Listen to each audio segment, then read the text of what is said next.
So my name is Joycelyn Thomas. I am a nurse practitioner. I'm doctorally prepared, and I have a family practice for Virginia Mason Franciscan Health for the last 6 years in Federal Way. I've been a nurse for now about 20, oh my goodness, 26 years. Okay. I forgot how long I've been a nurse and altogether. And so it's been the most rewarding job I've ever had. I'm also the medical director where I work. So we can go to the next slide.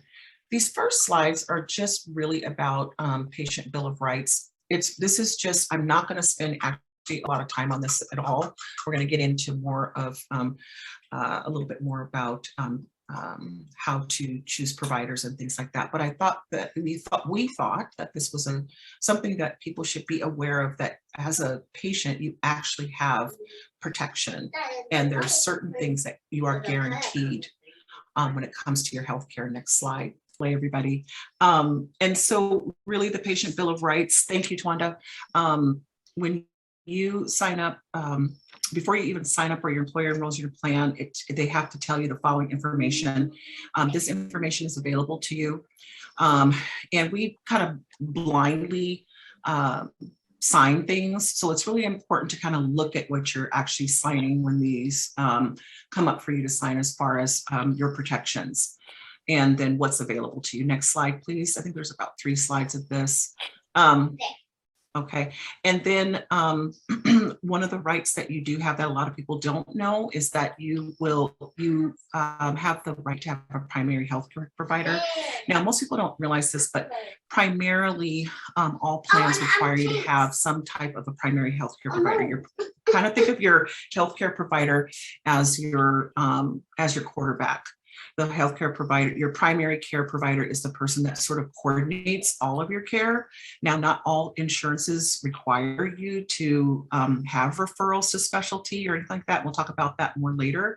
But a lot of them do, most of them do require you to have, when you do go outside to get specialty care, that you need to have a primary healthcare provider to manage that for you. Okay, so next slide. There.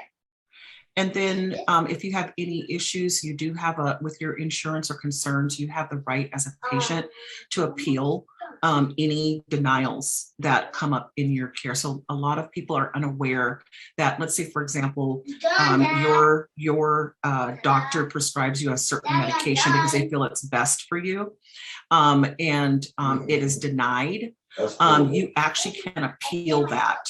The first, usually the first level is a prior authorization. And what that means is your primary care provider would, or the doctor who prescribed it would put in information to your insurance and say, hey, my patient needs this. And then your insurance can kick it back and say yes or no. If they still say no, which they do a lot of, you can actually appeal the process. That appeal process goes back to your primary care provider's office or the doctor who prescribed it, and also to the patient. You get something in the mail. And unless you say something, or unless you and your doctor already had a conversation, a lot of time those appeals just go undone.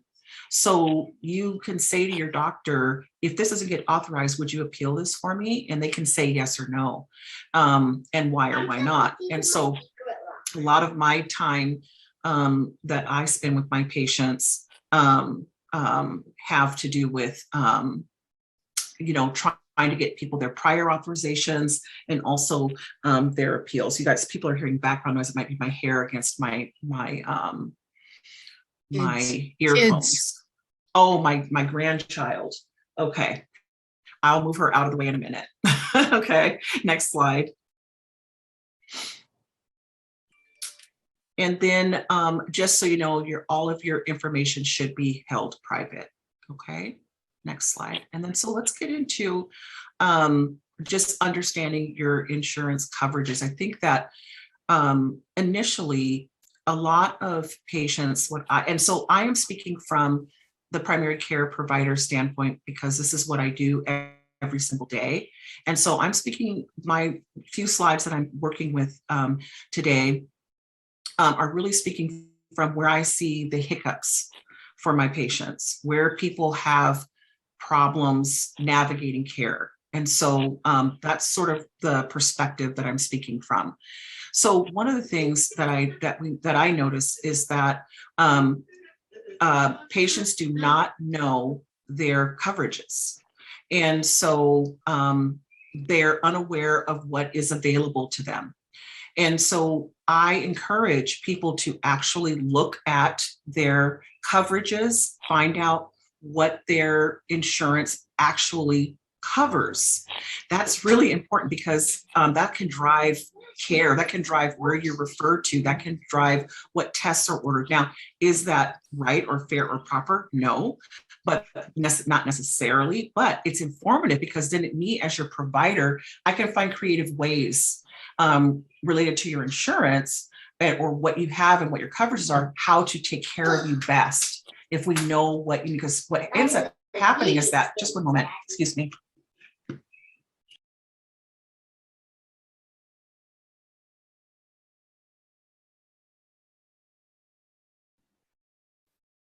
We all know how that piece works. Grandma is speaking.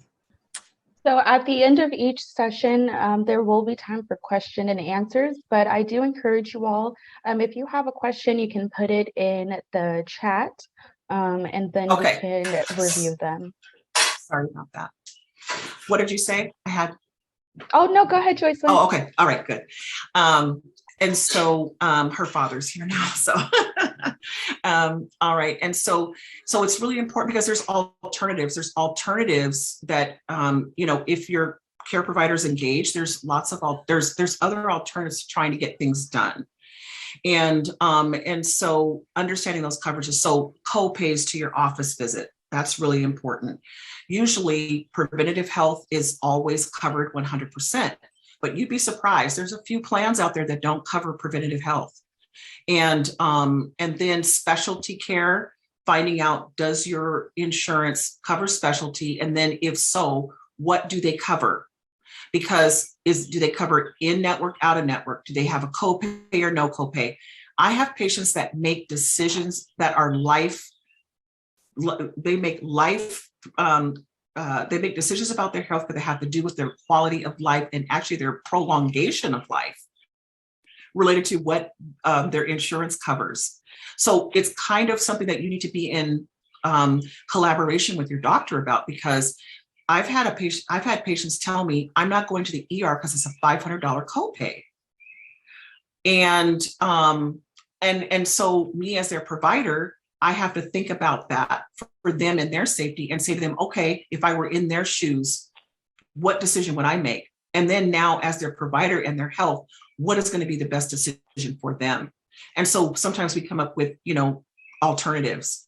Hey, there's a freestanding urgent care. They don't charge as much. Let's try that one. And if you get escalated to the ER, it's paid for and you don't have to pay for that copay because they have deemed it necessary for you to be there.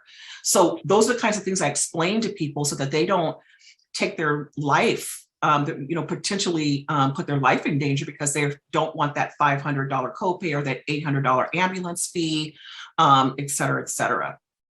Okay. Home care. There are many people that don't realize that they actually qualify for home health therapies. You don't have to be 65 to qualify for home health.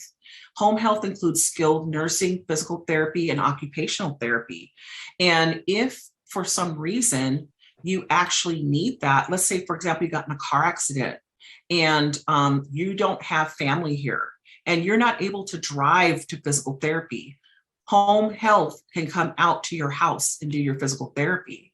But there are a lot, people are unaware of those types of coverages. And so I want you to think about those things as you look at your insurance and kind of see and familiarize yourself that, oh, I didn't even realize this is something I could have. So what ends up happening is people sit at home for 6 weeks and their little leg muscles go away. And then they come out with with muscle, you know, discordance. And then now they fell because one side is much, much weaker than the other, because they didn't get physical therapy, because they didn't know what was due to them, because they couldn't get to their physical therapy points because they don't have anybody here to take them.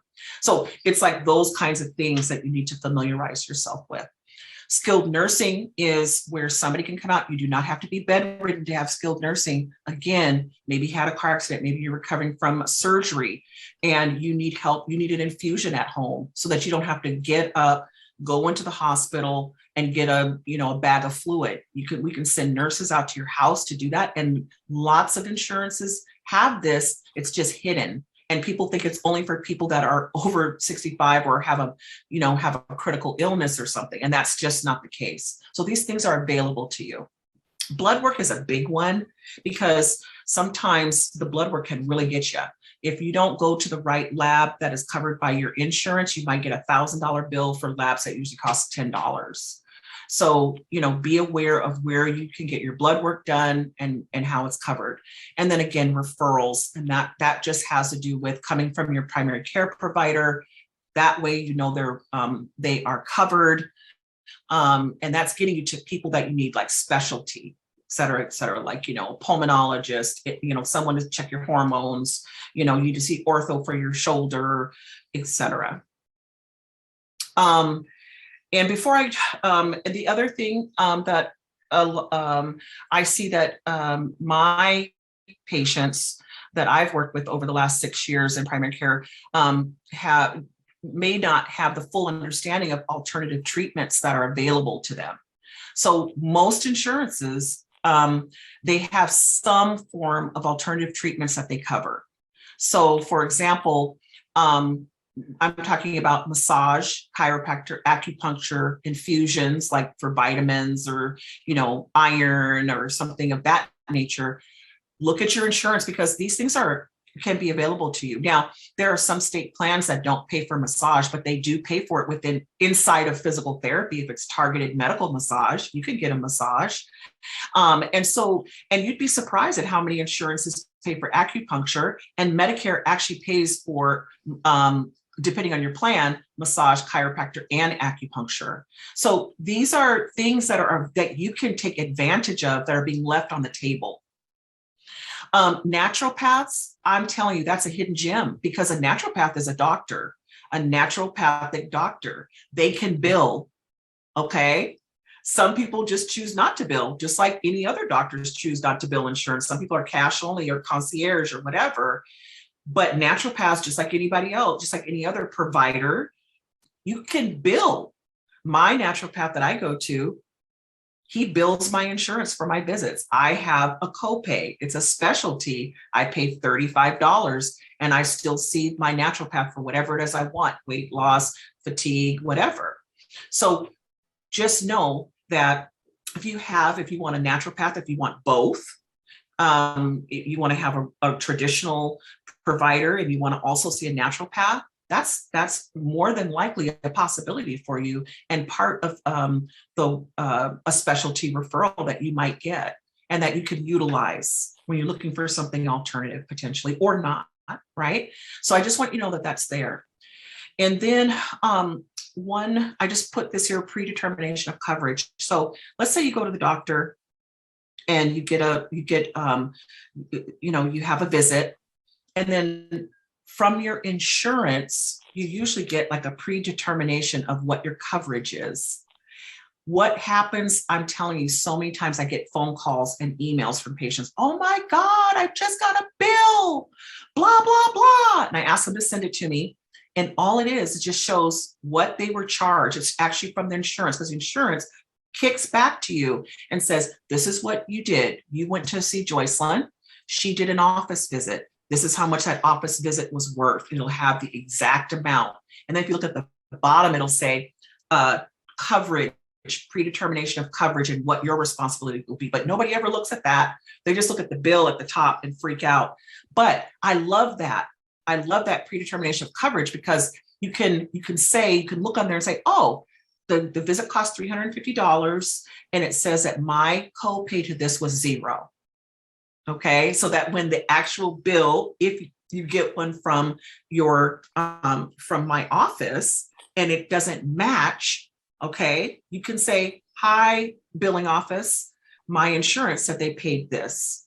Okay. And people don't realize that that is a huge, huge benefit, that predetermination of coverage letter from your insurance. Most of us just throw them in the garbage. We don't even know what they are. We just go, poop. Okay. But that's what it is. And it's a great backup. And it's also a great backup for taxes. Okay. But it's a wonderful backup to when the bill actually comes in the mail. And for you to keep track of what's happening. Because a lot of people don't have any idea how much things are costing, but it actually breaks it down for you. So I really like to highlight that for people that I'm serving. Next slide. So there's multiple factors when you're thinking about trying to choose the right provider. And as you see, I put provider, not physician, because there's different types of providers, and we're going to talk about the different types of providers. But there's multiple factors that influence the reason why you might choose a provider.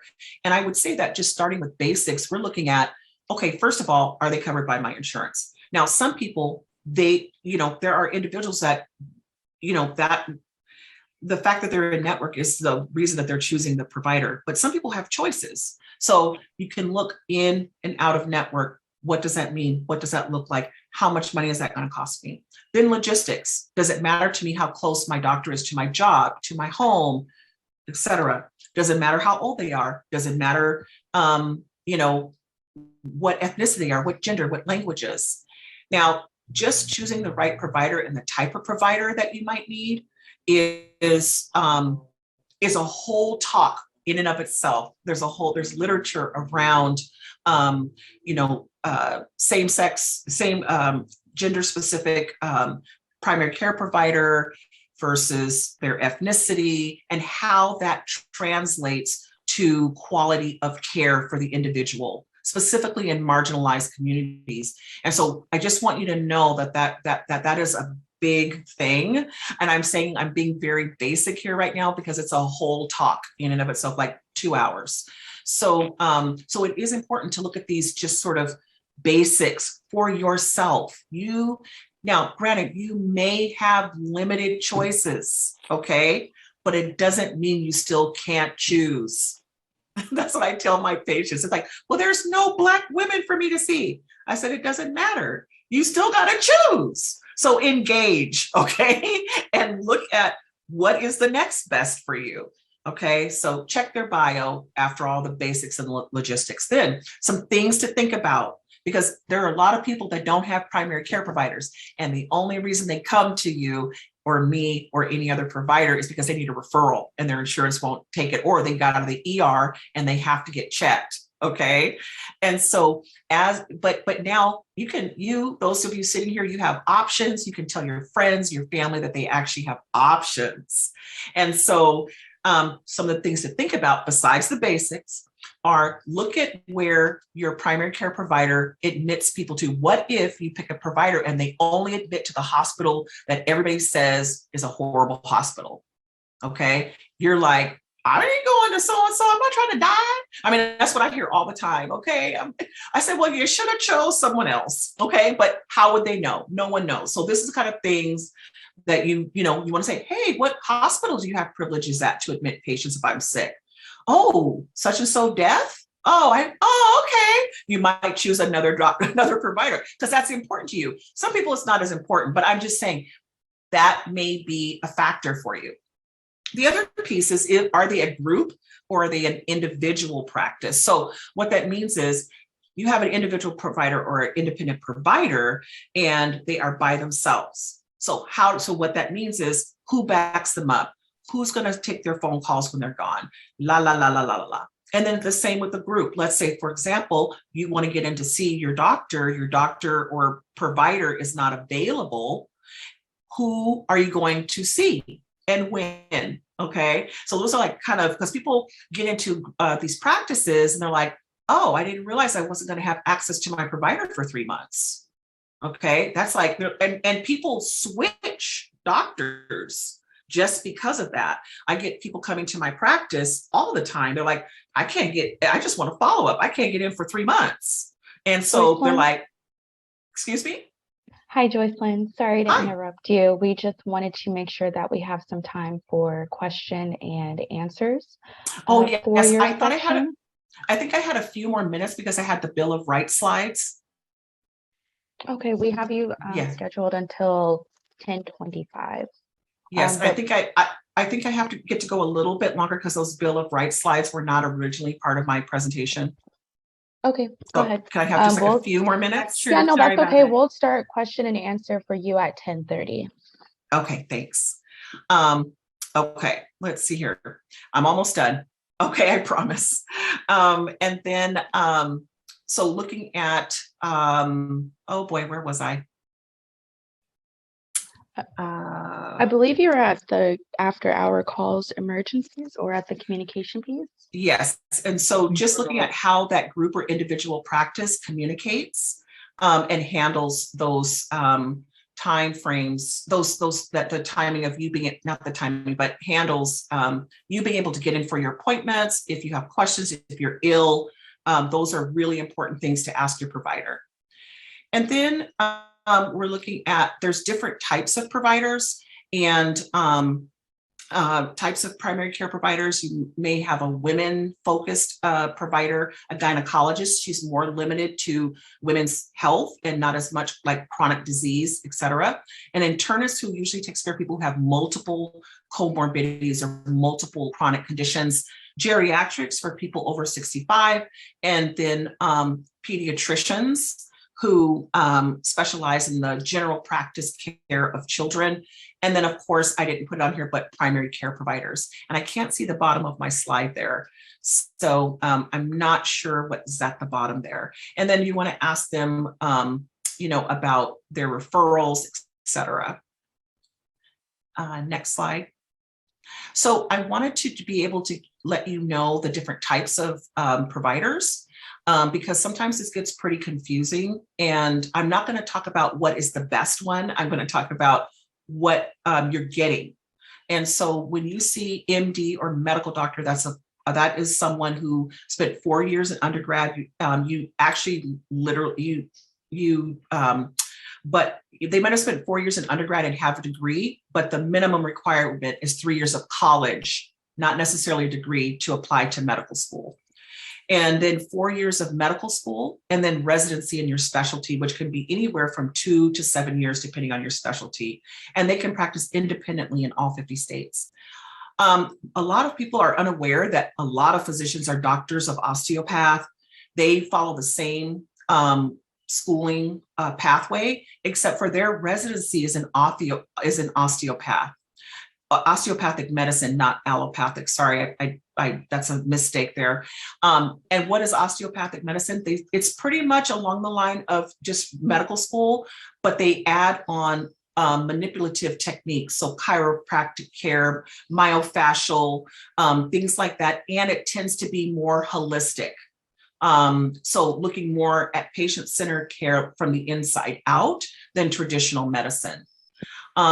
But it doesn't keep them from practicing in 50 states or anything like that. They're still independent.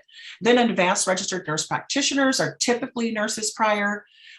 They may have these designations, ARNP, which stands for Advanced Registered Nurse Practitioner, NP, Nurse Practitioner, or DNP, which is what I have, which is Doctor of Nursing Practice.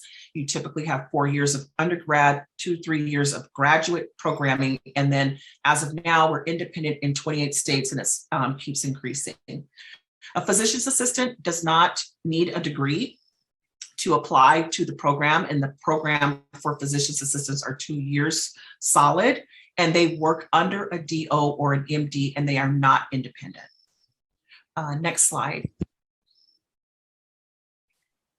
And then at your appointment, you guys can look at these questions later, but these are some really good questions to ask providers when you're interviewing them. People interview me all the time. They call me, they make appointments to interview me, et cetera.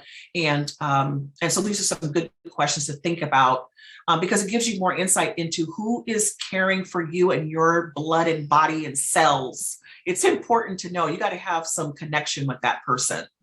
Okay, next slide.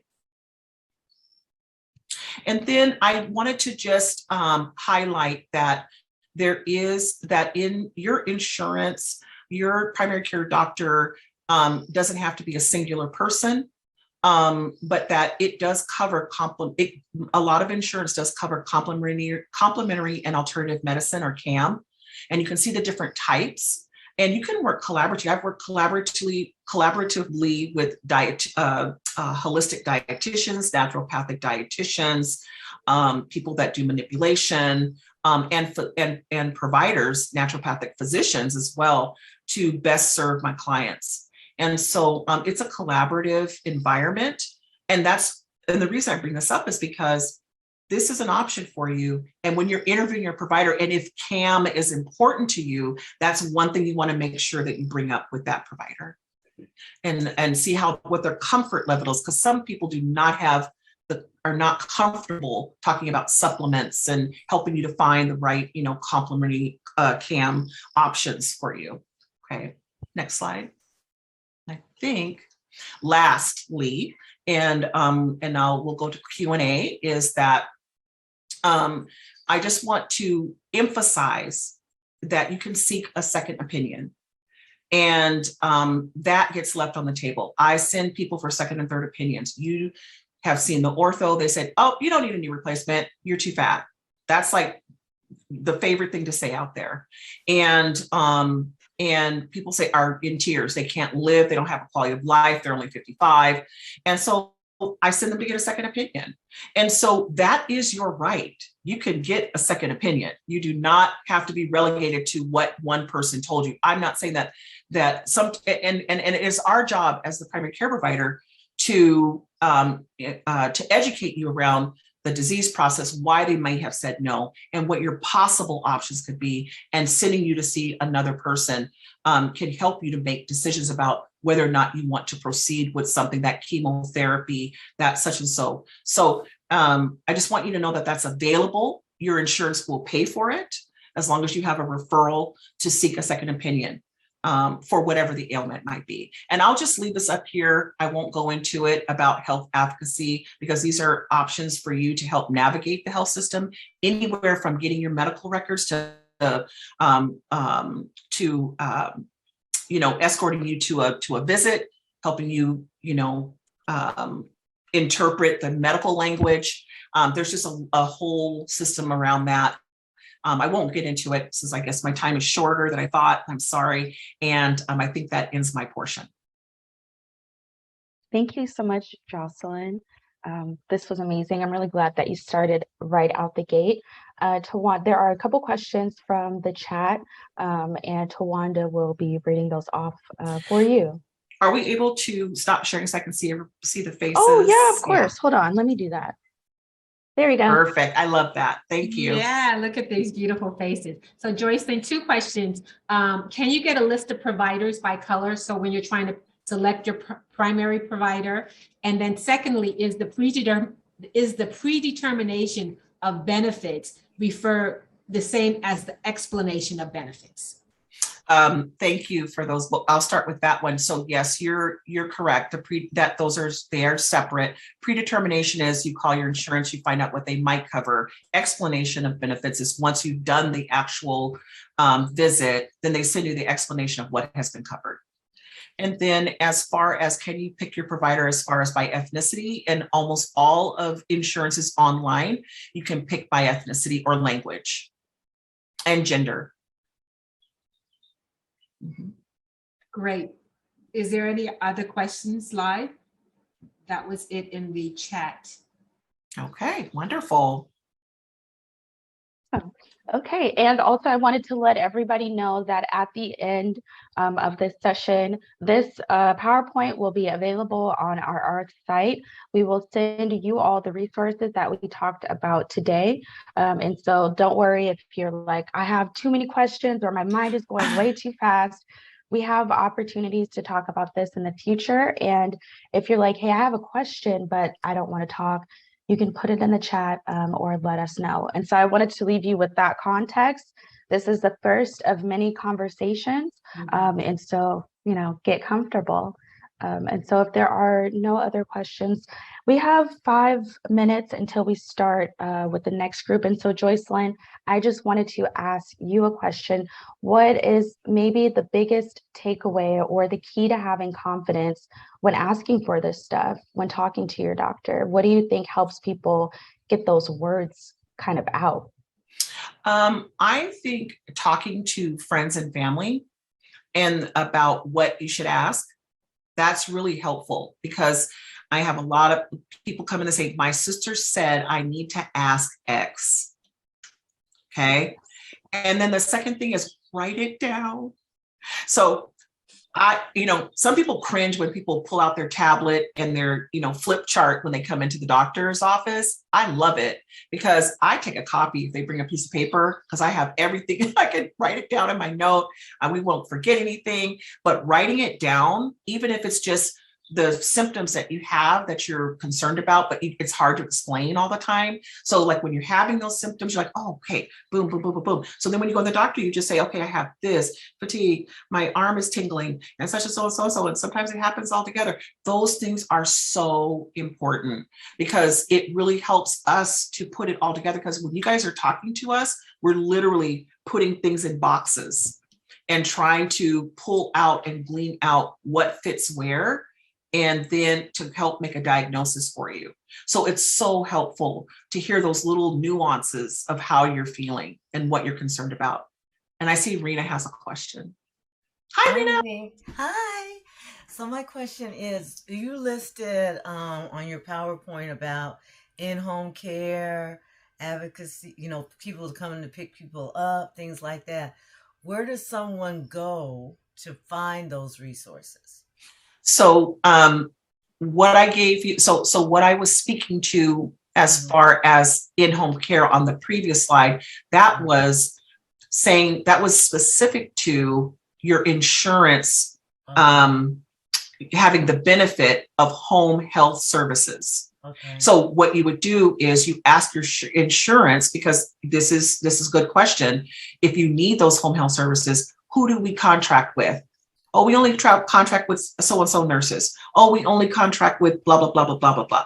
Because there's limits there. Absolutely. They may only contract with one, and there's not that many actually home health care, and they're tapped, but I'm just letting you know. So that's that when you're talking about specifically because I was speaking to insurance. And then the second question you had about how to find advocacy, I listed the groups on that slide that you can call. There's national groups and there's local groups that can help people with advocacy. Some advocacy groups do more than other advocacy groups. Okay. Some advocacy groups are, far reaching. They will help you get to your appointment. They will They will help you navigate home health care. They'll do all of it. And some advocacy organizations just like show up for you, or they just might interpret medical terminology.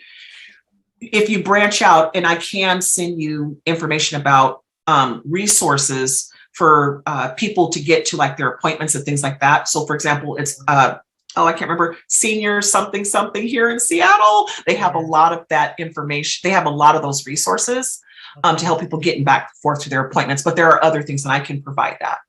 Thank you so much. You're welcome. Great presentation.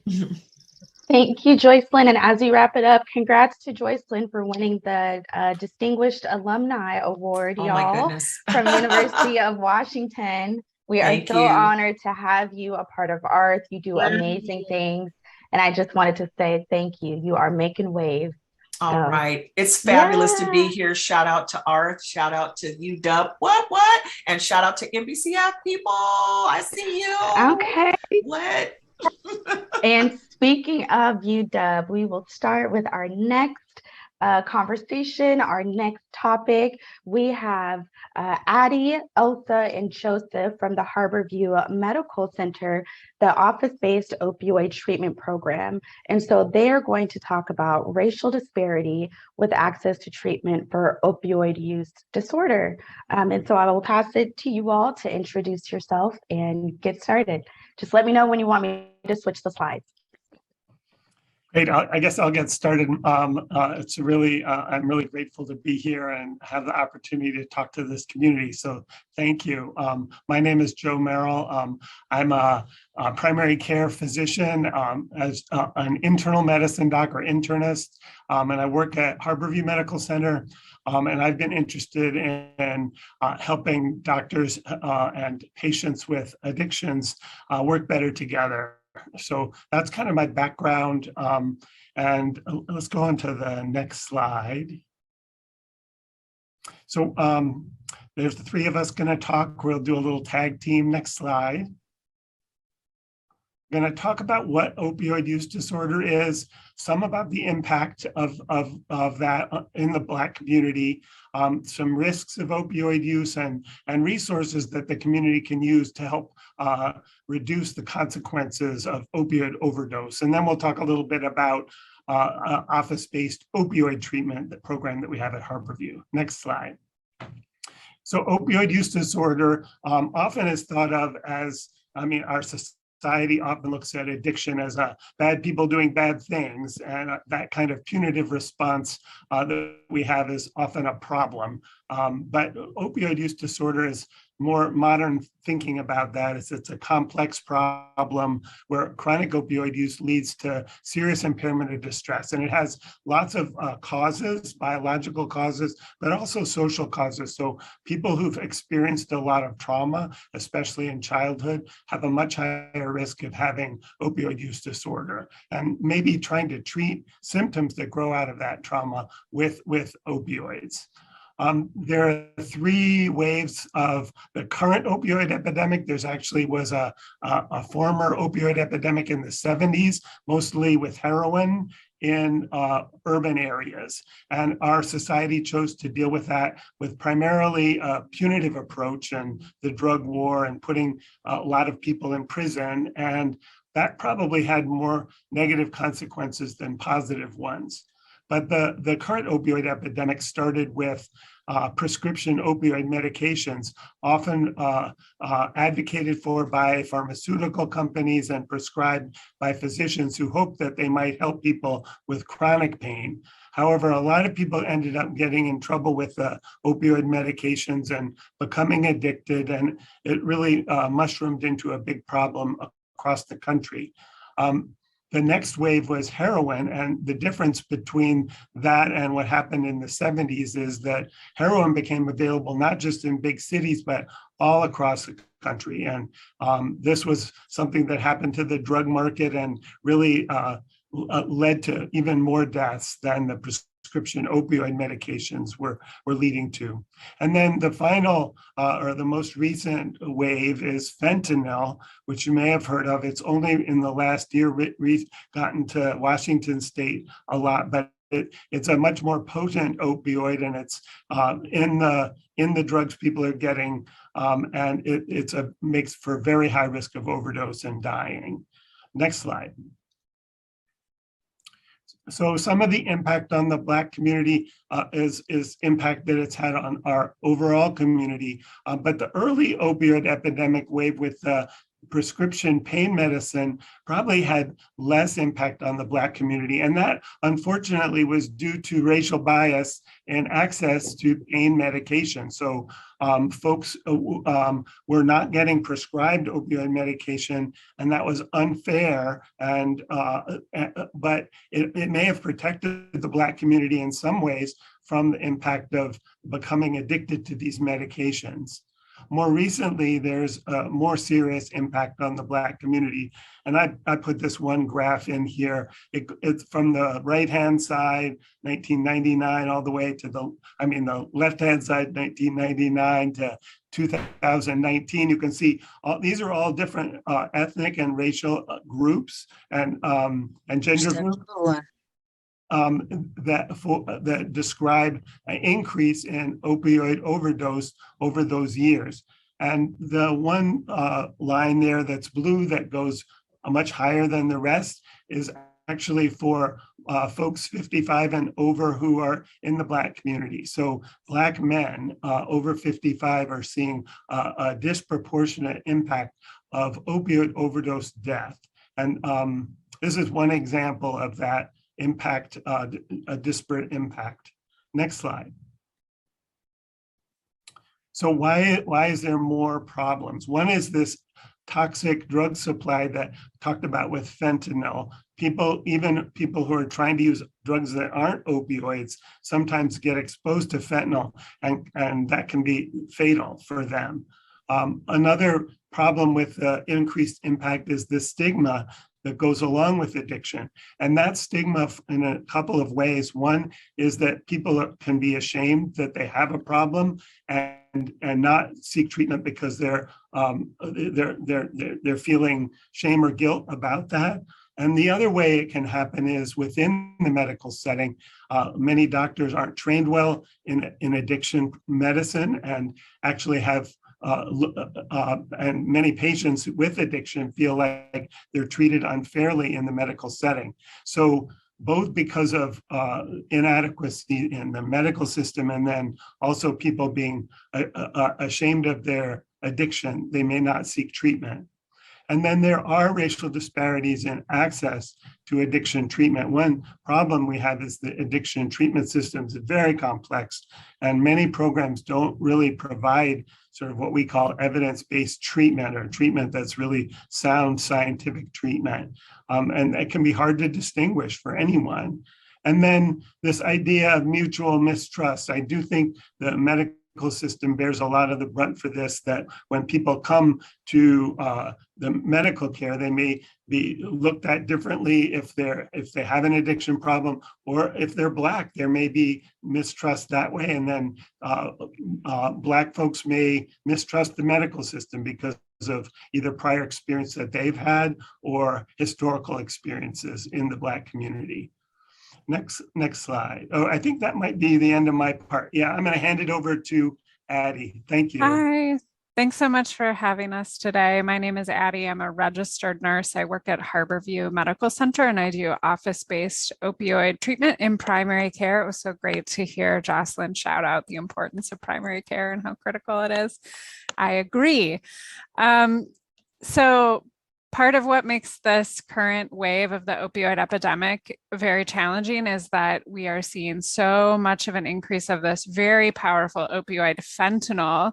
And one of the things that's so tricky about it is that people may not know they're using it because it's disguised as these that you see here. It looks like oxycodone, oxy-30s. There's pressed pills all in our community, and people may think, oh, this is a pill, it's safe for me to take because pills are safe. It's not something that I'm buying that I know is an illicit substance, that I may have more of an index of suspicion that it's not safe. And so they're inadvertently exposing themselves to a very, very potent opioid with a really high risk of overdose and even potentially death. Next slide, please. So I really wanted to talk about what the community can do kind of outside of the confines of healthcare to help each other stay safe and be informed. And the first thing to do is really educate each other about the risk of these counterfeit pills that are in the community. And when we were meeting with Kathleen and she was explaining the kind of reach and teach and Arth's mission and everything, Arth is so well poised to do education around the risk of these counterfeit pills and also what to do when people are exposed to them. So the first thing that the community can do is educate each other about the risk and talk about, hey, there are these counterfeit pills out in the community and they have a really high risk, and I want to make sure that we all know about them. Next slide, please. The second thing we can do to keep the community safe from bad outcomes from fentanyl is carry naloxone. And I have my little prop naloxone with me here. I carry this with me everywhere. It's a very safe medicine that's used to reverse opioid overdose. When you get it, it has instructions on how to use it right on the box.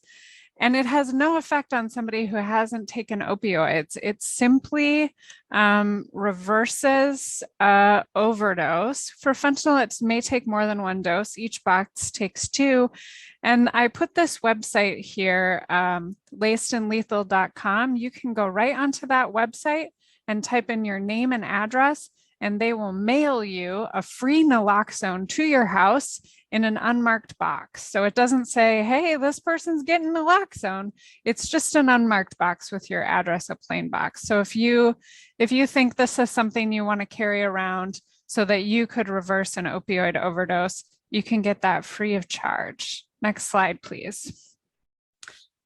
And lastly, another thing that the community can do to help people in this situation is help people access treatment, which, as Joe said, we know can be really difficult to do.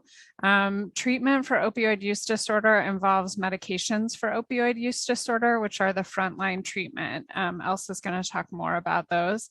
These medications are really safe and really effective. And I do just want to call out, sometimes the person that you know who is struggling with opioids is a young person. Maybe they're under 18. And we want to specifically say that experts who work with youth do recommend medications for opioid use disorder as safe in this population. So to talk more about how to connect people with treatment and care, I'm going to turn it over to Elsa. Hello, everybody. Thanks for having us.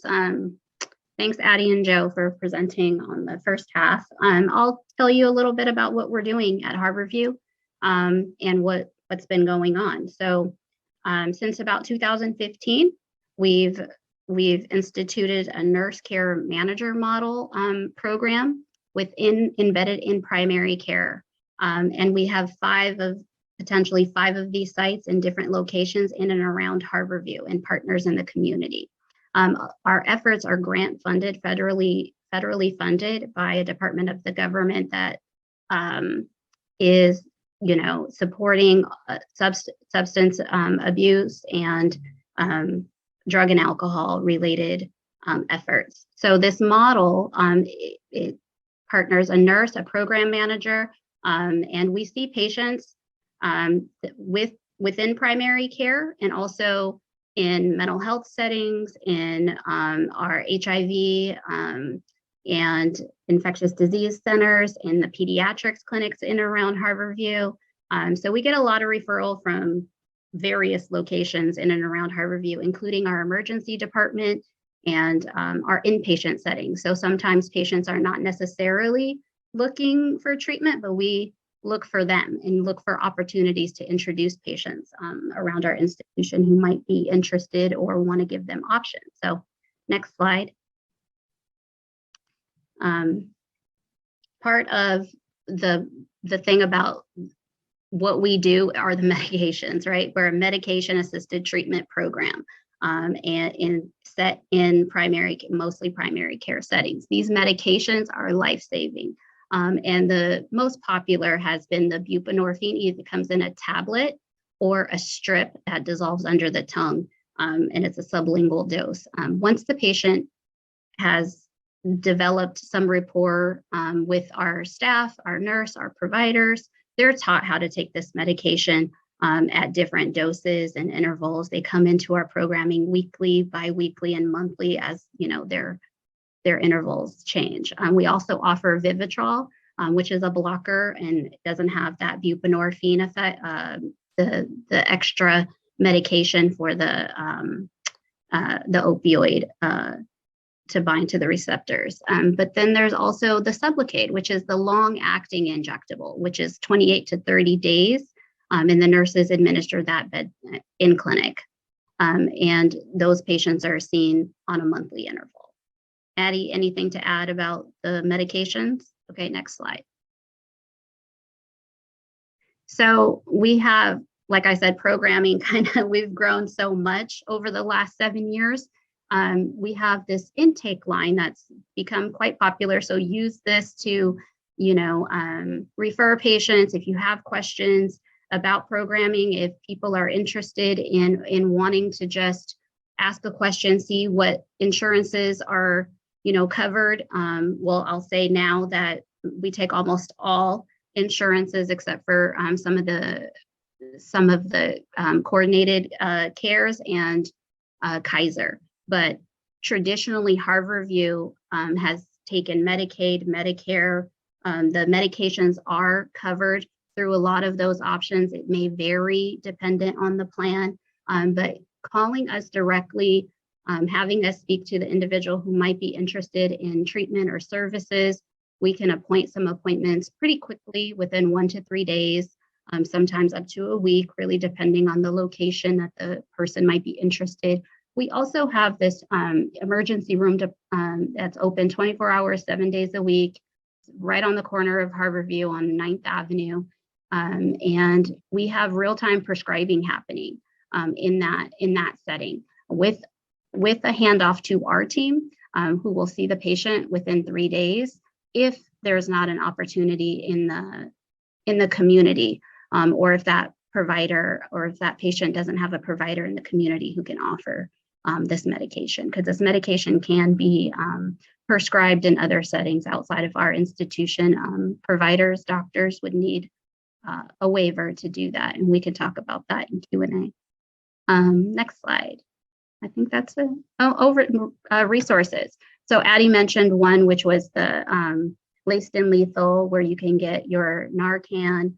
StopOverdose.org is also a valid, thanks Addy for the visual, resource. And also Washington's Recovery Helpline is the tool that I use almost every day when patients are calling and asking about where they can get real-time access. There's lots of programs in and around Washington that if you put in your zip code, it's a tool that will take you to, you can pick your resource, pick what you're looking for, and it will take you to a provider who might have access within a day to see that individual. So that's a great resource, and share that with your community.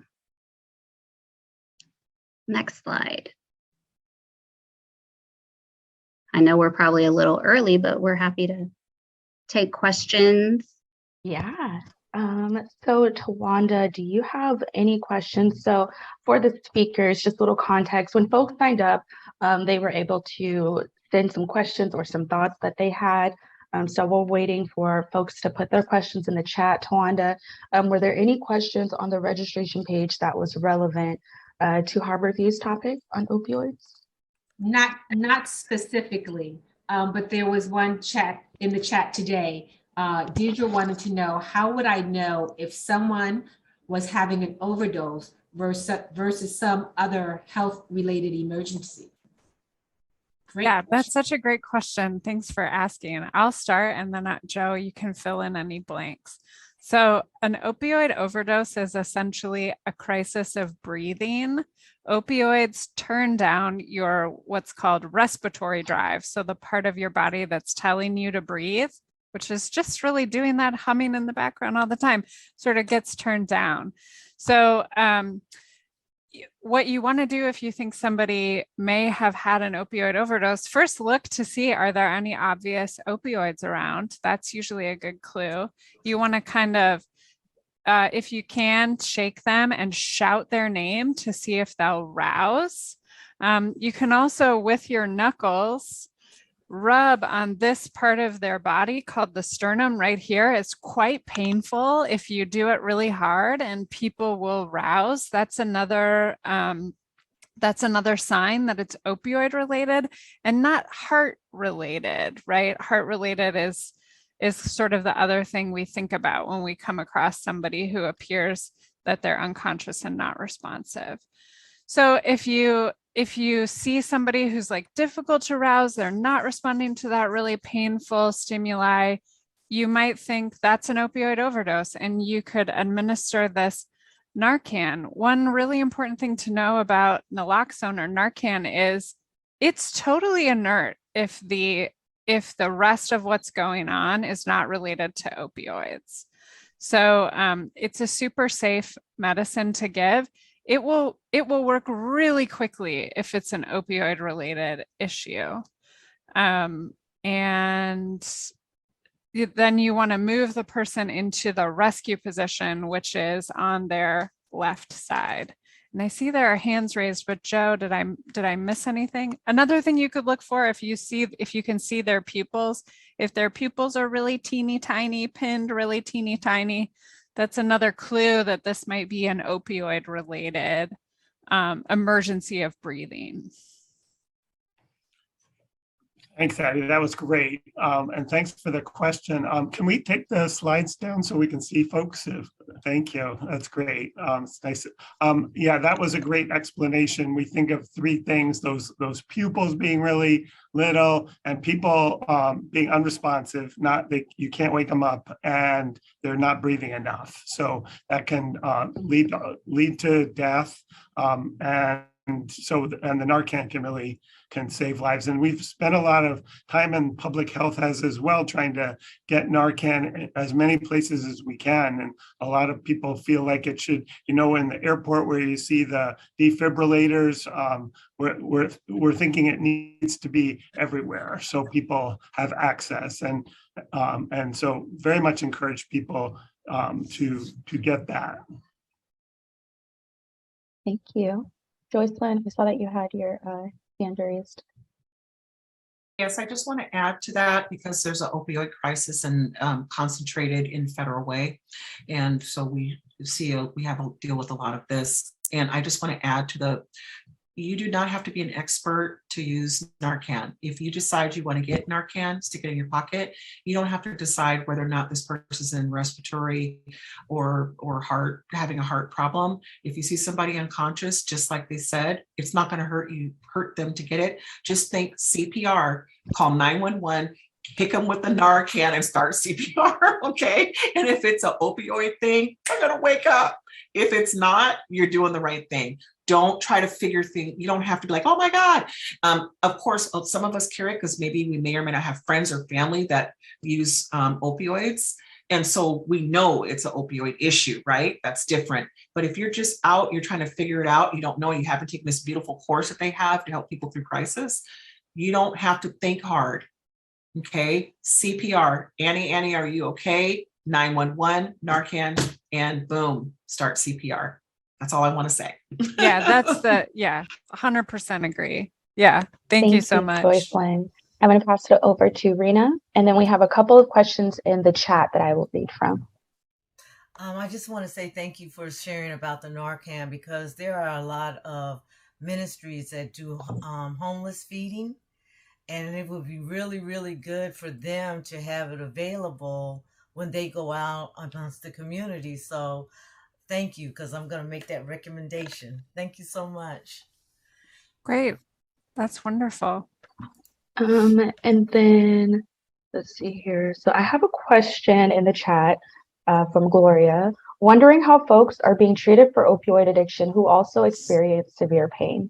Oftentimes, I've seen where patients were not treated adequately to address their physical pain due to their opioid addiction or seeking drugs from the streets or overdosing.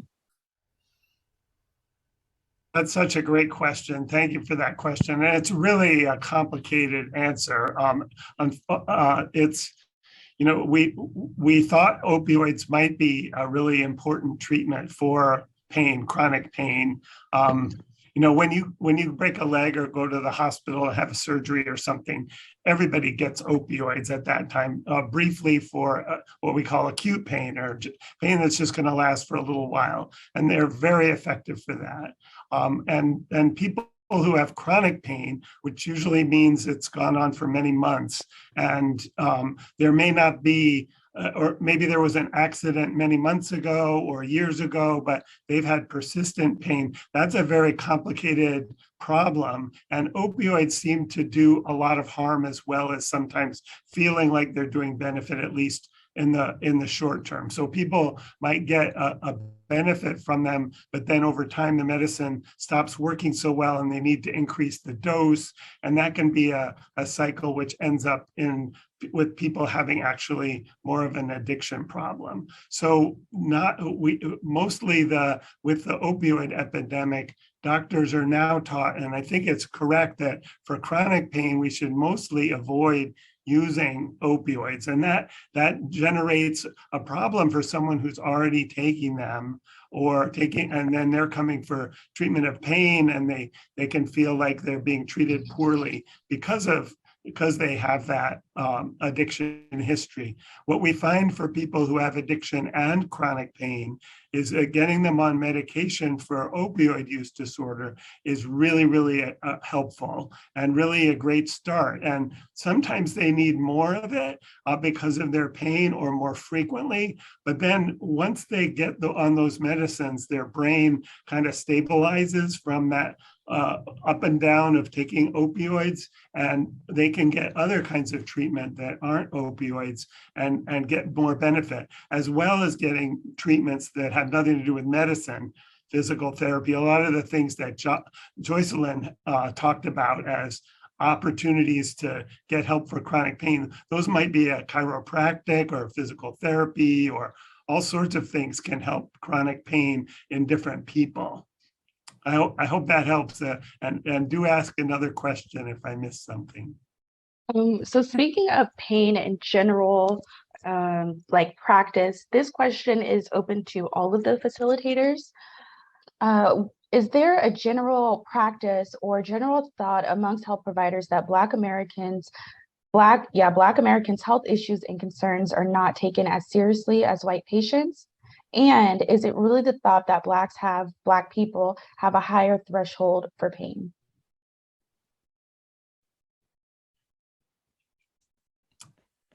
I think that there is bias in the healthcare system, and racial bias included. I don't think that is a good thing at all. And I think we need to do a lot better job educating doctors about the history of that, as well as the current bias that people experience in the healthcare system. What you mentioned about Black folks having a higher pain tolerance, I think is a reflection of racism in medicine, and that racism exists in all of our systems, and that is a clear example of that. There's no biological reason or data to support that. And I appreciate your comment, Joseph, and I'm going to piggyback on that. And a lot of the practices in modern medicine were steeped in white oppression and racist activities. For example, doing surgeries or procedures on Africans and African-born on slaves without anesthesia, et cetera, et cetera. For example, fistula repair was practiced on many hundreds of enslaved Black women before, without anesthesia.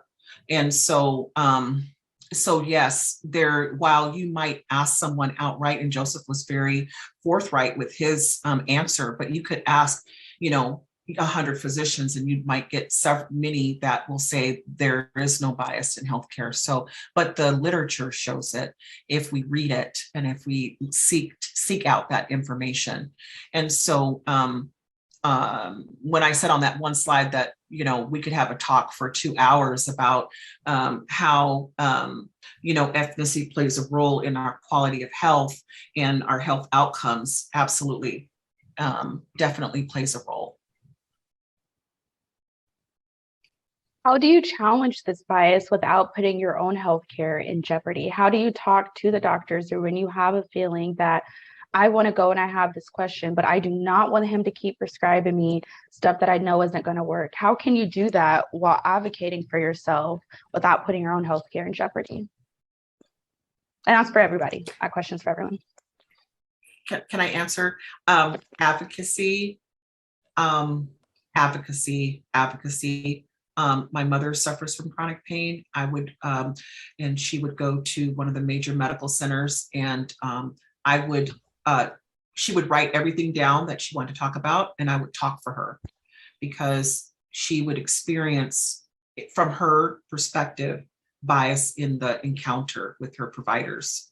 And so when I would talk with her needs were more likely to get met. So I think that trying to have someone present in the visit with you, if possible, is really important, someone that you trust.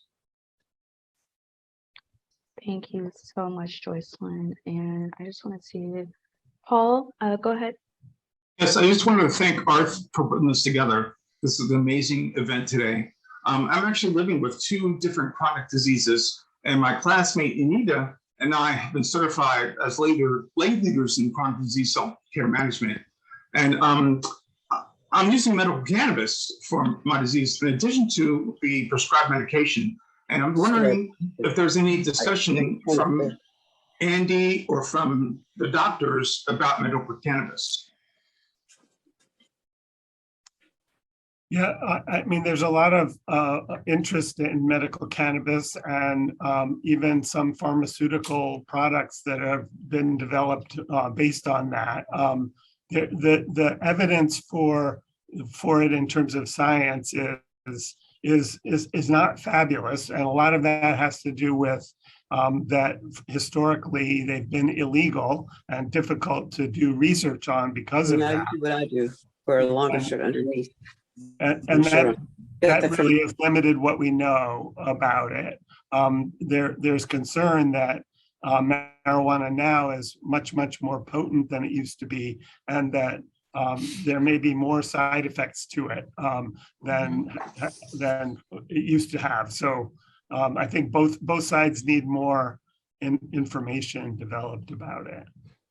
Absolutely. And coming into primary care every day, someone brings in their cannabis products to make sure that they don't interact with such and so, or are you okay with me to put this salve on? Or what do you think about this tincture, Joycelyn?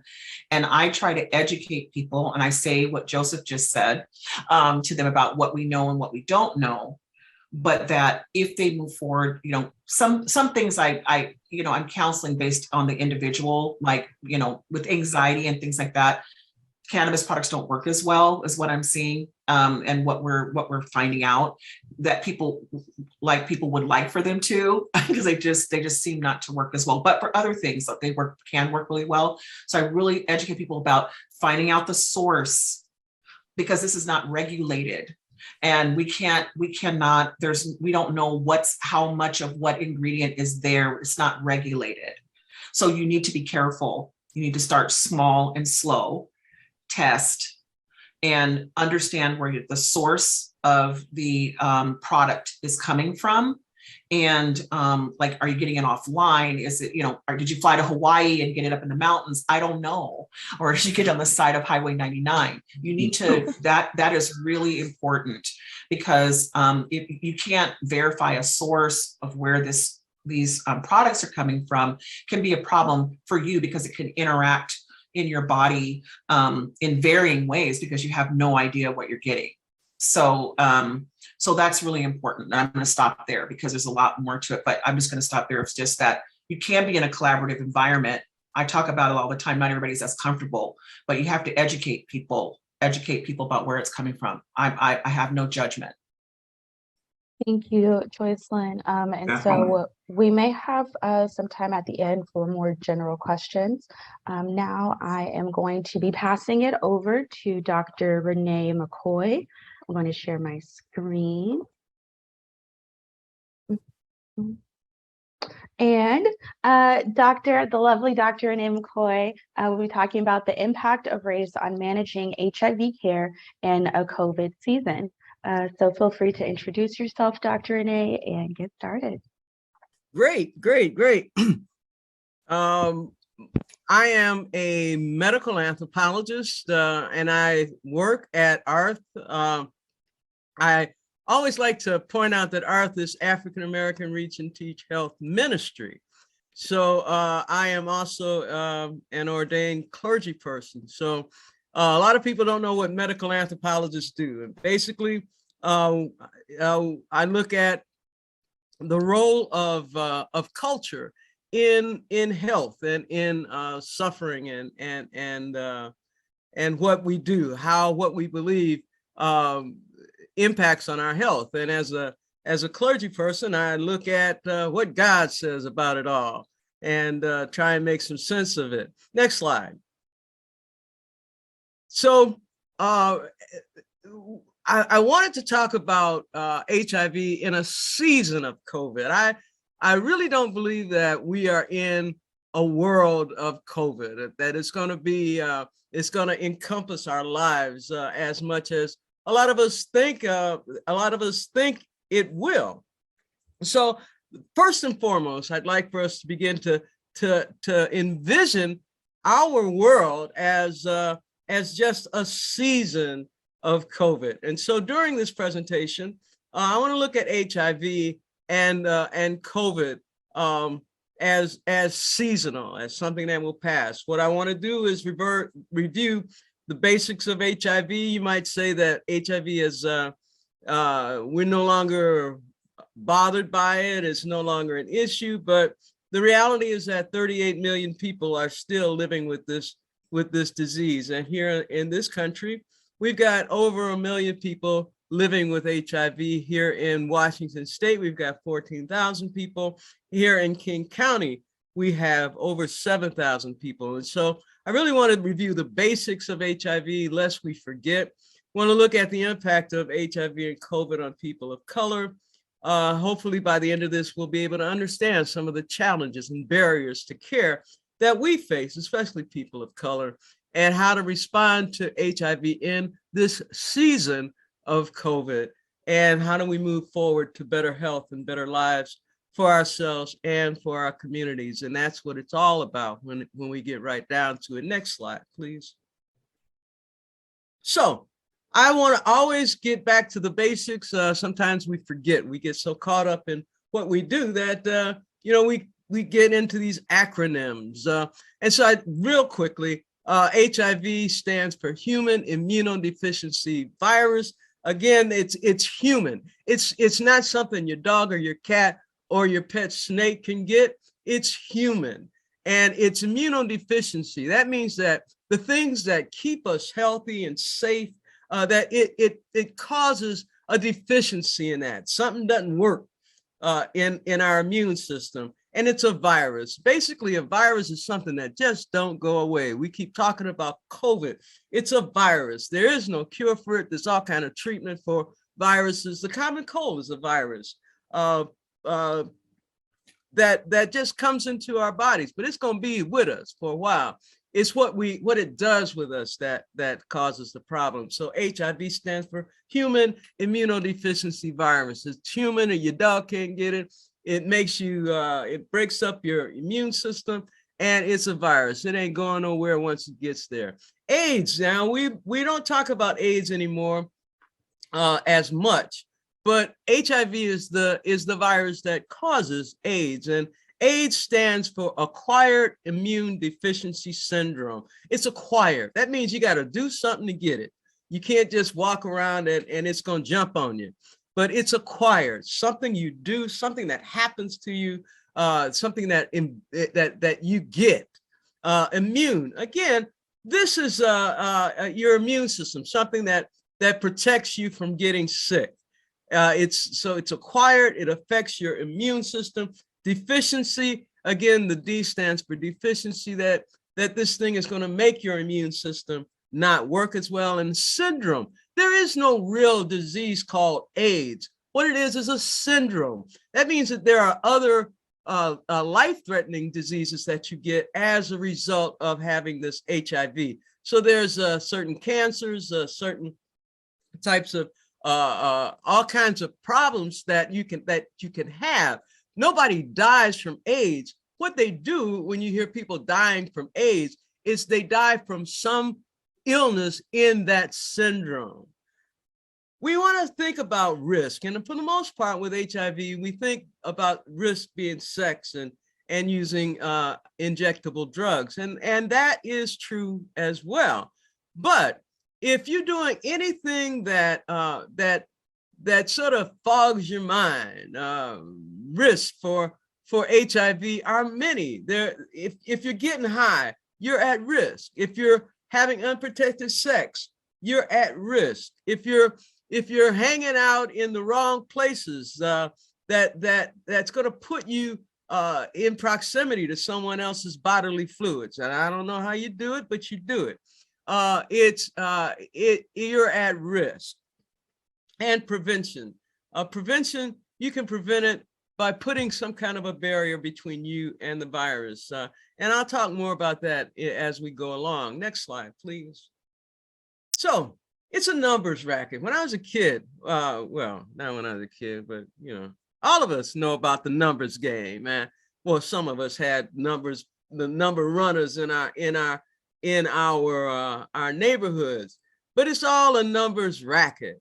When we talk about the disproportionate impact, we don't really understand that. And I'm hoping that by the end of this, that you'll understand this a little more if we look at the numbers, What does it mean when they say COVID has a disproportionate impact on people of color? And here are the numbers. I put this little slide up here, and I really like this chart, because what you'll notice is in the column that says the percentage in King County, those are the percentage of people who live in King County who are Black, Latinx, or Hispanic, Asian. That's how many of us it is. And in the next column, we see how many are living with COVID, percentage-wise and numbers. I just put the numbers up for impact. And here's the percentage of numbers of people with HIV and the number of new HIV cases, even though we think we're over this. So as you look at this chart, what we find is that there are only 6% of the people in King County are Black, but we're 9% of the people who have COVID. We're 19% of the people with HIV are Black. That's what disproportionate means. We're 27.8% of the new HIV cases in 2019. And I didn't have access to newer numbers, but it's running about the same. It went down a little bit in 2021, but that's what disproportionate means. If you're 6% of the number in King County, it seems like if it wasn't disproportionate, it would be 6, 6, 6, 6, 6 all the way around. So that's what it means. Again, it's what is going on based on how many of us is in an area. Next slide, please. So what's really going on? What's really going on when we think about race and the impact of race, and we think about why we have such a disproportionate experiences with HIV and with COVID. Both COVID and HIV are driven by what's called social determinants of health. And it has nothing to do with us actually being the color of our skin, but it's where we live and how we live and what's going on where we live. And these are social determinants of health. It's more about what's going on around you that impacts your health than the color of your skin. What happens is the color of our skin, our race, our ethnicity are impacted by race, and they cause our health to decline. And so when we hear about these social determinants of health, what we mean is socioeconomic status. What's going on with you economically? And if we think about it, people of color have lower socioeconomic status. Education. Our education affects our health. Our socioeconomic status affects our health, whether we can pay for treatment or whether we have to rely on things like Medicaid. Our education, what do we know? How much education do we have? That impacts what kind of job we get, where we live, in our neighborhood, our physical environment, where we live. If we look at what's going on in Buffalo, the thing in Buffalo that's so striking is that people are beginning to talk about food deserts. So our neighborhood and physical environment where that shooting occurred was a food desert. That means that you don't have access to fresh food. And so a lot of our neighborhood and physical environments cause poor outcomes in our health. Our employment, what we do, what kind of work we do determines how the quality of our health. And our social and support networks. Who do we have to help us through things like mental health challenges? Who do we have to go to if we're dealing with things like domestic violence? Who's keeping us up? Who's shoring us up? What are our social support networks? All of these have an impact on our health. And how well, the bottom line in some of this is how much access do we have to healthcare? And the previous presenters said that. All of these have disproportionate impacts on persons of color. And so that becomes a challenge and a barrier to us getting good health. Ignorance is not our friend. When it comes to HIV, there's 1 in 7 don't know their HIV status. And so it's important for us to understand what our status is. Here's an example of information that kills. A lot of us are ignorant about what our friends are doing, what our partners are doing. Ignorance is not our friends. We think we know when so-and-so goes out that they're just going out to play baseball, but do we really know? Ignorance is not our friend. A lot of people dismiss their own risk for HIV due to a lot of things, denial.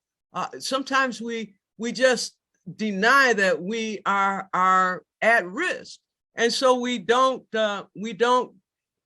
do the things that would protect us. Care and needed medical services are lacking.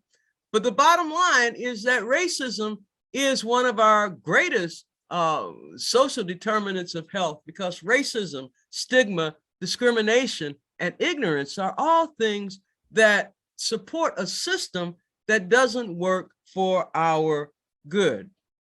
Next slide, please. So in order to defeat the challenges and overcome the barriers, and I realize this, our time on this thing goes by so quickly. So I'm hoping I can address any questions you really had in the Q&A. But there is this thing called, we are not defeated by this. There's this thing called the HIV care continuum. And right now, we have found that eliminating HIV in our world requires us to be a part of this continuum, that people get diagnosed, that if you have HIV, the very first step is to be diagnosed, to get that test. After being diagnosed, then the important thing is to be linked to care, to find out if there's a person, where it is that you can get treatment. There are medications now that are out there that can keep you undetectable, and that can lessen the possibilities of passing the virus on to someone else. The next part of this continuum is to be engaged. That means that if you got HIV and you're seeing a physician, that you keep on seeing your physician, and that you are engaged in what can keep you safe, what can keep you from being exposed to HIV anymore, what can keep you from any other kind of disease that is part of that syndrome, but engaged and prescribed. There are antiretroviral therapies now. There are pills that you can take that will help you if you are HIV positive. And so that part of that continuum is that you're receiving things that you can get, and that you're virally suppressed. And virally suppressed means that even though you have HIV, it's undetectable. The other thing is that if you're at risk, and I tell you, if you're at risk, if you're having sex, if you're doing drugs, if you're getting high on anything, you're at risk, because getting high, it lowers your inhibitions and will sometimes encourage you to do things that will put you at even greater risk. So it's important to be tested for HIV. 1 in 7 people who have HIV don't know they have it, which means that their immune system is being weakened, and that there's also a high probability that sooner or later they're going to pass that virus on to someone else.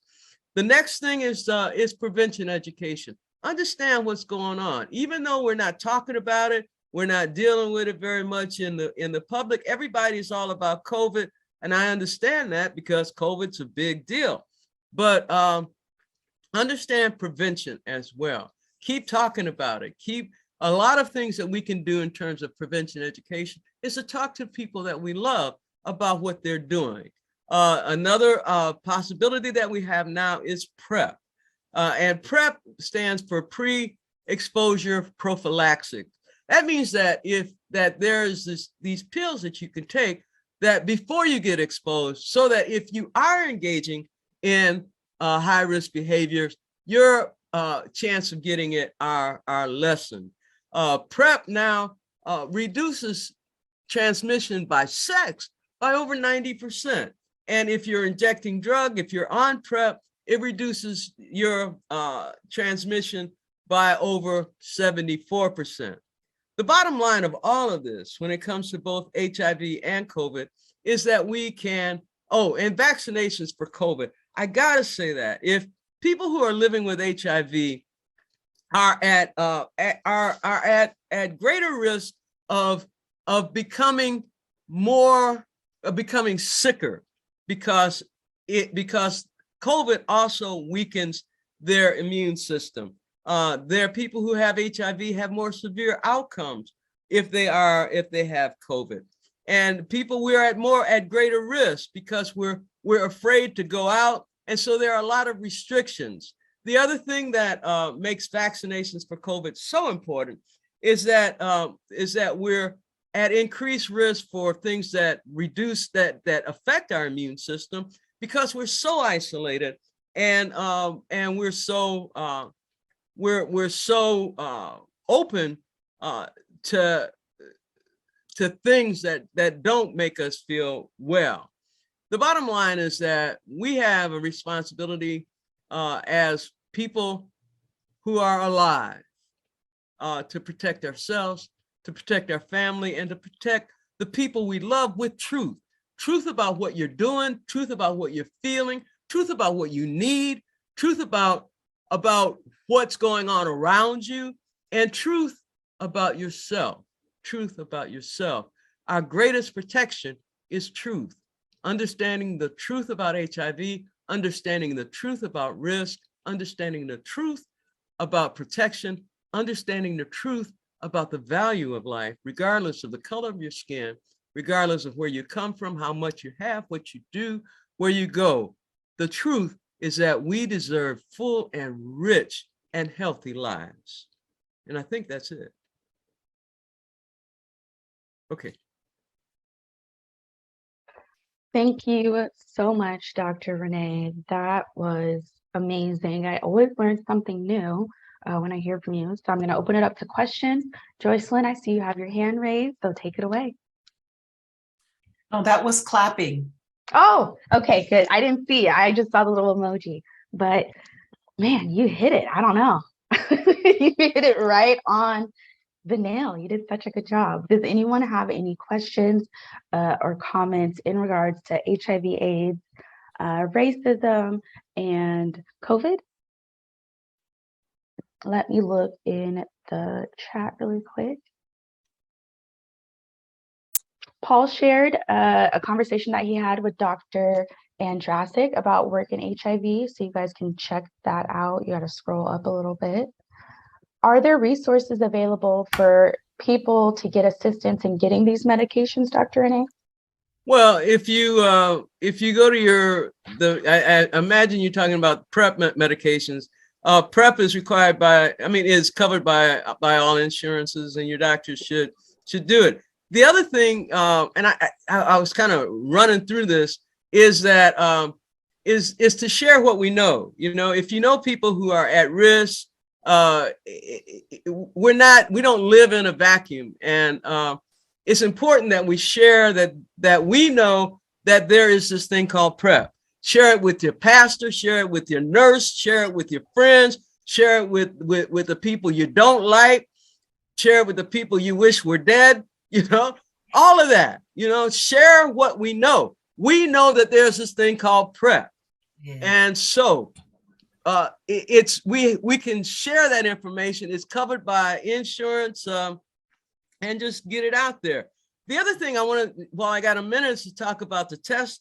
There are 3 kinds of testing that we have. There's a rapid test, and that gets your results back in less than a minute, and that looks for antibodies. That just says that you might have been exposed. There's a combination HIV test, which it takes, you get back in less than a week. It's a blood test that looks for both the antibodies, whether you're exposed or not, and the antigens. And antigens are those foreign bodies, foreign substances that cause your immune system to activate.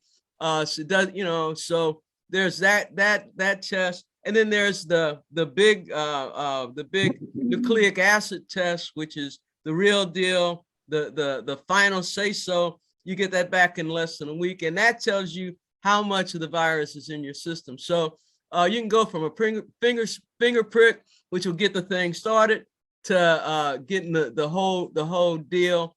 And you can go online.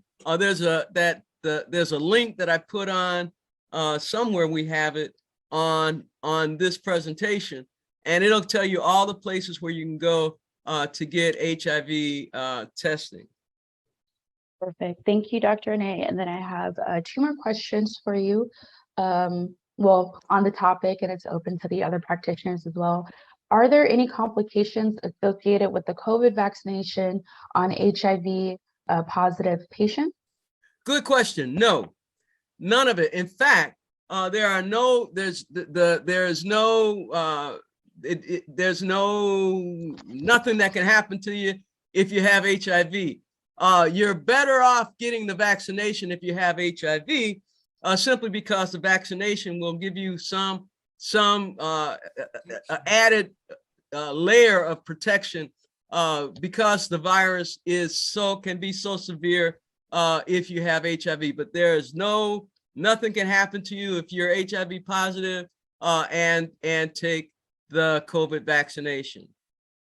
And final question, can you speak to how the relation of increased HIV numbers within the African-American community and the men, the rate of African-American men who have been in prison? Well, there's statistically that's kind of questionable, but I get what folks are saying is that that a lot of folks think that because men who are incarcerated are also sometimes have what they call jail sex with one another.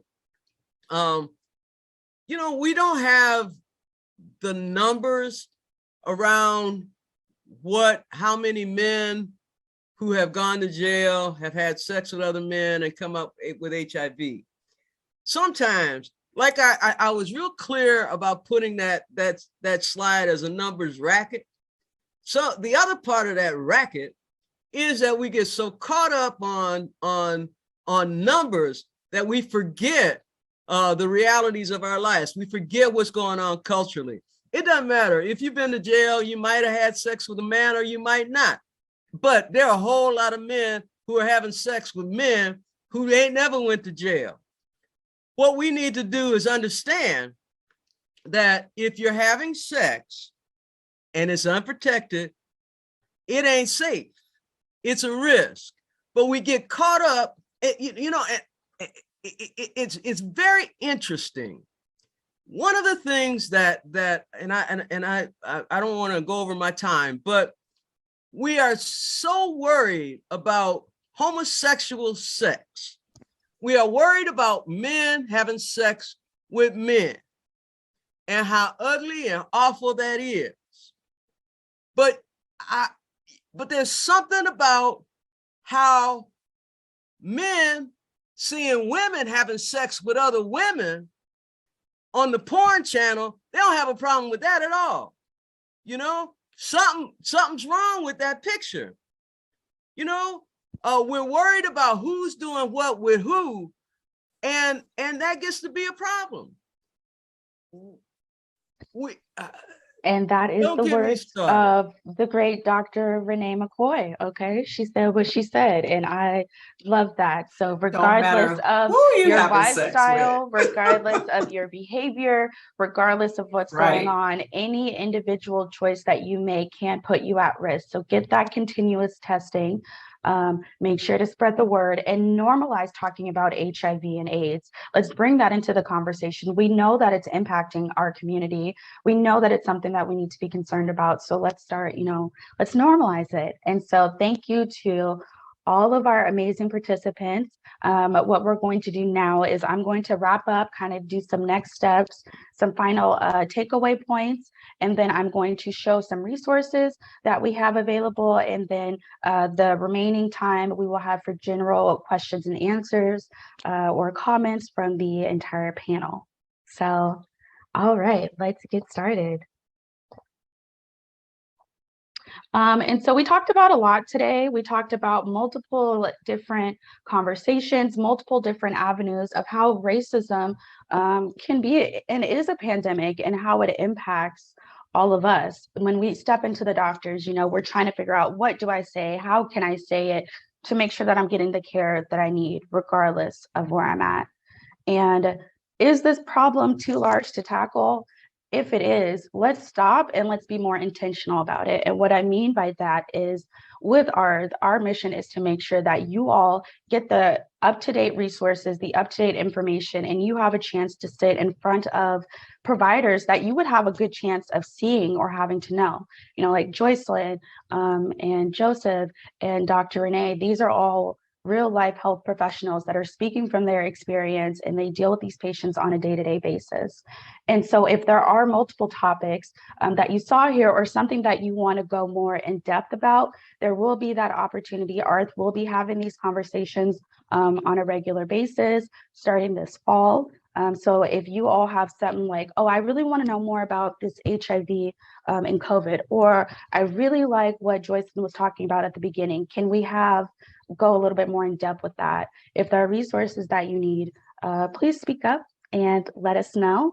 And throughout all of this, we can say that all of our providers have agreed upon the biggest takeaways. If you see something, say something. If you are uncomfortable and you feel that your care is not the quality that you deserve, talk to your friends about it so that you or your family, so you can get more comfortable with saying, hey, I understand that there's a lot going on. I understand that appointments are like 15 minutes now, whatever the case may be, but I am experiencing this and I need you to listen to me. When I broke my ankle, the doctor was kind of just speeding through it and they weren't giving me any options or any choices. And I kind of had to say, hey, I broke my ankle. I'm asking about pain medications.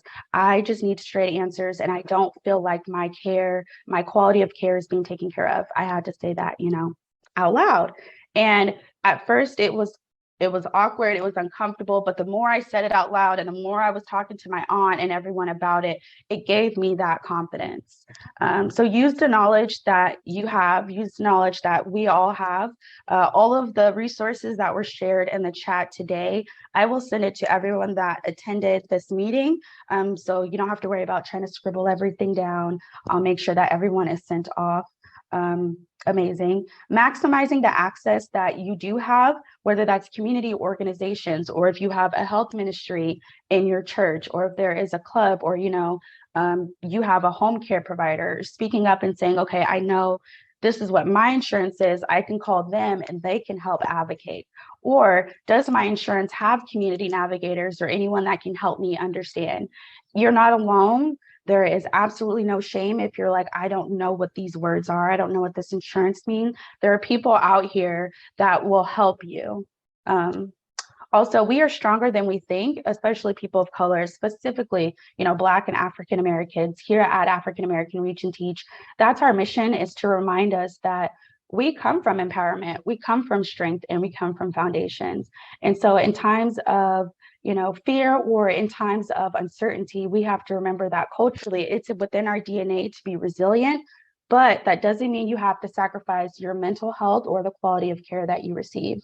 When you do that, realize that your silence is what's eventually killing you. Just because one person didn't hear you doesn't mean that you have to be quiet about it. One person or no one can tell you what your quality of care should be. If you're uncomfortable, if you don't like how this doctor was looking at you, if that nurse gave you an attitude, speak up, because it's your body and it's your experience.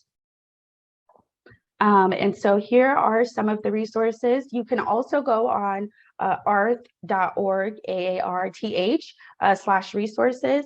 This will take you directly to who we work with, things that you can use. And we have one specifically for the racism in healthcare, or if you would like to learn more about HIV services.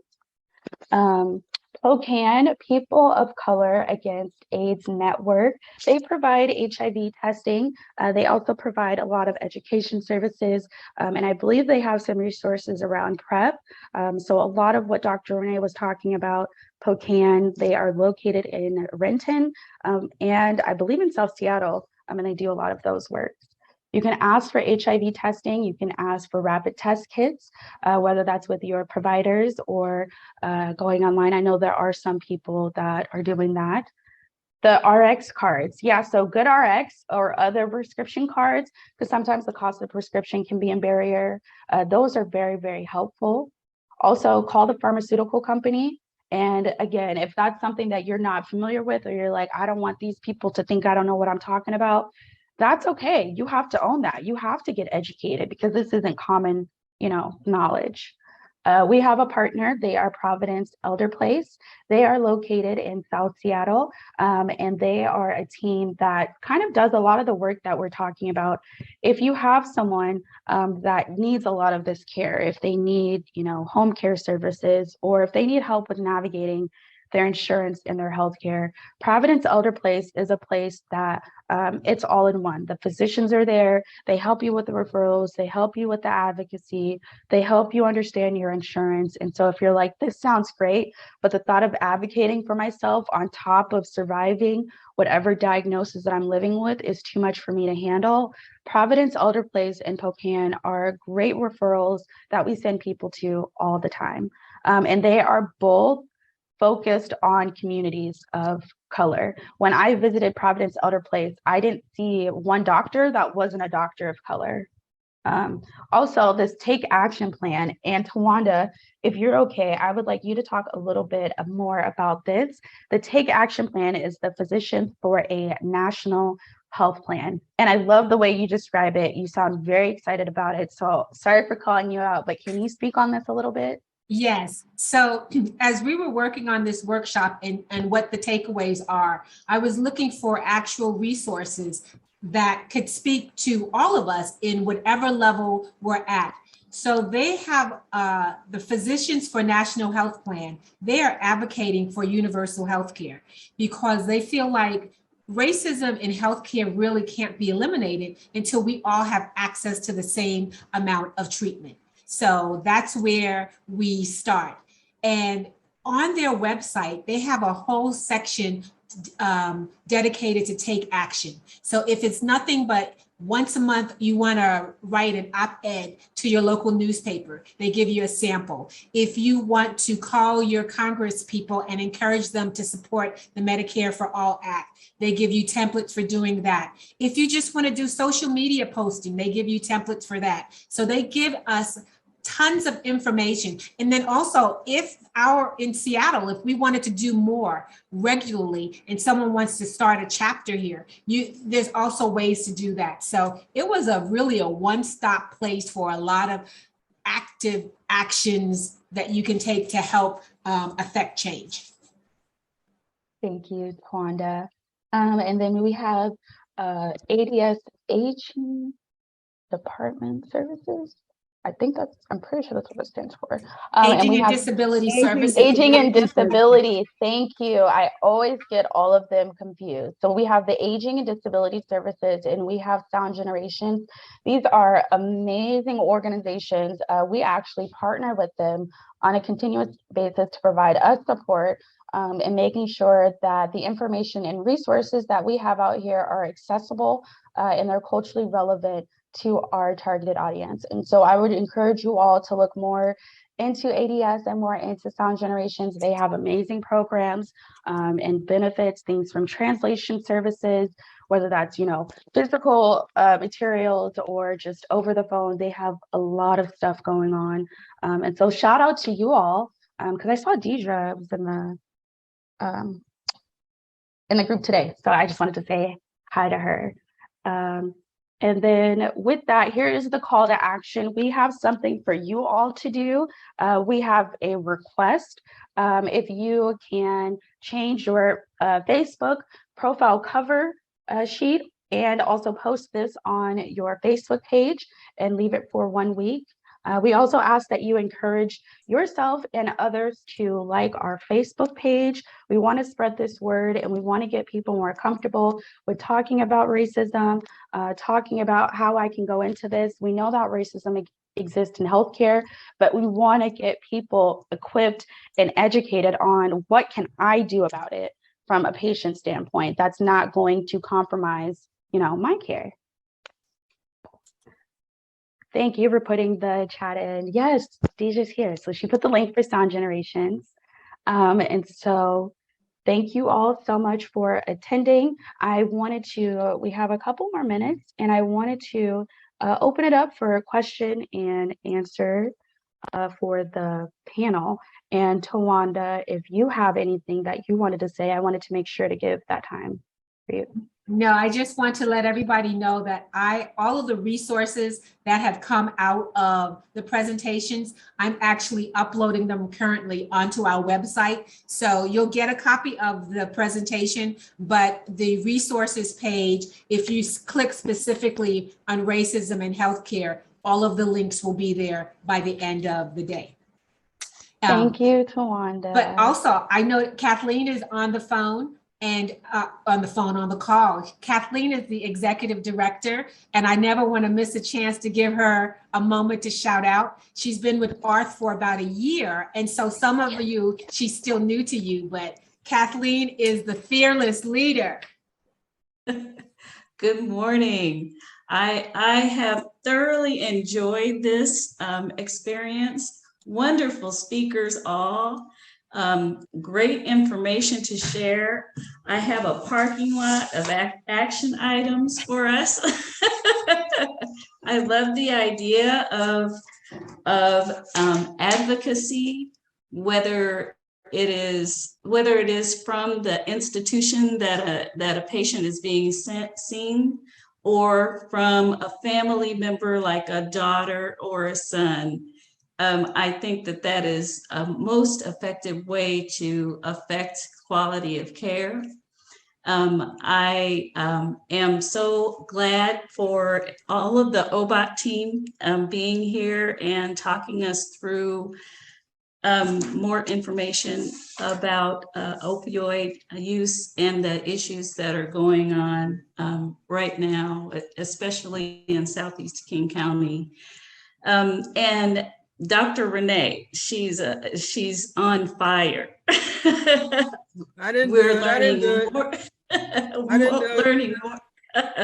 Learning so much more about HIV in a way that we can understand it. Just thank you for Angela and for Tawanda. Wonderful job. I have enjoyed this immensely and just want to thank everyone for being here and participating. Great job. Yes, thank you so much. So one question that someone put in the chat, I wanted to get to before we all ended. Do we have a list or a site resources that can show us a list of African-American physicians in Washington State? Or any organizations? So I think I alluded to the fact earlier that if through your insurance you can look, but if you just look up blackdoctors.org, and you can, from there, you can search the states for African-American providers.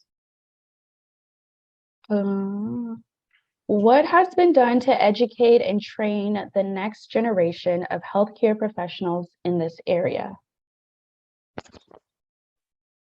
So one of the things I wanted to speak to that, Joycelyn in all the work she does. She's also the current president of the Mary Mahoney Professional Nurses Organization. And Kathleen is a retired nurse as well and member. And they actually provide scholarships yearly for Black nursing students. And so this year it was 14. And you think, oh, 14, that's not a lot. It's better than 0. And it makes it makes an impact. So I also have them on the website as well. So if you're looking for a way to support that, there's a simple way, marymahoney.org. And through our endowment, we've been in existence for 74 years. Yes. And you can contribute through our endowment. You can contribute whatever you'd like, but we gave out 14 scholarships at $4,000 each for each recipient. So we're making changes in people's lives. Perfect, thank you. So does anyone have any other questions, comments? You can unmute yourself, you can put it in the chat. I just wanted to give that moment to everyone. So I wanted to share that ARTH has COVID-19 test kits, masks, and Clorox wipes available at our office. You can either call the office or send me an email. I put it in the chat, renac@arth.org. Okay. Thank you, Rena. And then the last comment, promise, and then I'll let everybody go. But here's the last comment, because I know people were asking about continued education.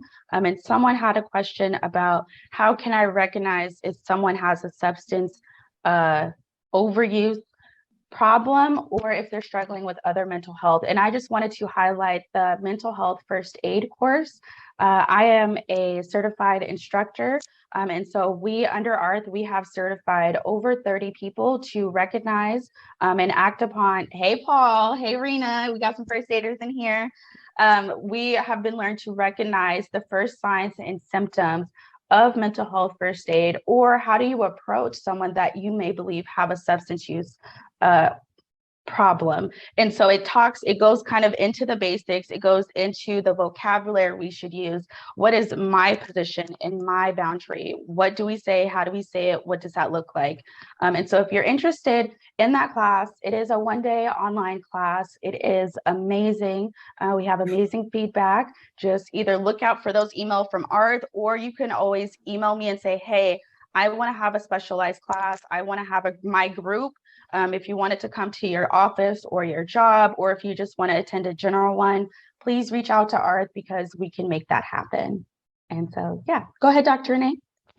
Oh, yeah. Before we have a program at ARTH called academic detailing. And basically what we do is we coach providers. And so I'd like for you to think about, we have it's 15-minute sessions. If you want to do something, tell your provider about using PrEP. If you know of anybody that it doesn't have to be a doctor, it could be a nurse, any kind of clinician, a nurse practitioner, a pharmacist, anybody that could influence someone else to use PrEP. Academic detailing is 15 minutes. You get to talk with me for 15 minutes, and then we'll do another 15 and another 15. But I can help you figure out what to do with PrEP, how to talk about it, how to get folks in it. Just contact our office, and I'll figure out how to set it up. Or tell people who you think are at risk to begin to ask about PrEP. Again, over 90% protection for people who are having sex at risk, and people who are using drugs over 74%. Academic detailing, you know, there's a coaching service that we provide at ARTH. Thanks. Awesome. All right, everyone. Oh, go ahead, Paul. Yeah, so I live in Tacoma now. I don't live in King County. And every Saturday for like the last 50 years, there's a group here in Pierce County called the Black Collective. They have met from about 8:30 to 10, and they have subcommittees. And one of the committees is healthcare. And so I propose I'd like to have ARTH and the collective in Pierce County get together some kind of way. I'll make that happen. Thanks, Paul. Paul is our walking resource man. He is a walking dictionary, the source. This man knows everything and everybody. And so thank you, Paul, as always, for bringing in that connection. You're welcome. And so with that, oh yeah, and everyone that attended today, your names will all be placed in a raffle to receive a $50 gift card. It can be used at Safeway or Albertsons, and it also can be used for gas. So, you know, we always try to leave people a little something. So thank you everyone for attending. That concludes our racism in healthcare panel. I hope you all have an amazing day. Enjoy the sun. And as always, reach out to us if you have any questions. Pamela, I saw your thing about the certificate. I'm going to email you to show you how you can access your first aid certificate online. All right. Bye, y'all.